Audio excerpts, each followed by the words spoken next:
Prosecutors say that Jeffrey Vappie, the mayor's former security officer, conducted online searches about another scandal that mirrors some of the circumstances detailed in today's indictment. John Trung joins us with more on the parallels. Meg, today's indictment states that in the spring of 2022, Vappie performed online searches of an alleged affair between the former mayor of Nashville and a member of her security detail.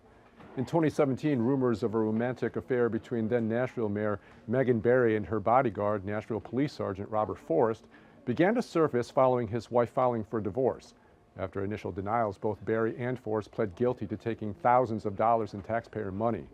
Tennessee investigators said they believed Barry and Forrest engaged in their affair during out-of-town trips when Forrest was on the clock as a city employee.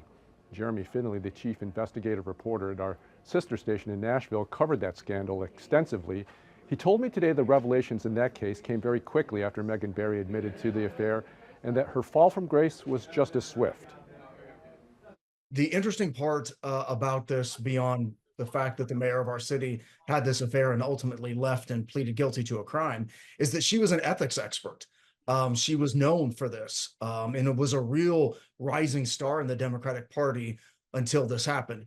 The question about how it affected the city, I think a lot of people were just completely stunned.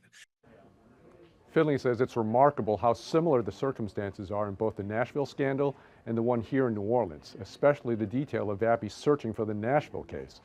Megan Barry resigned as Nashville's mayor in 2018. At that time, she denied breaking the law, and it looks like she's trying to make a comeback. Barry is currently running for a congressional seat in Tennessee.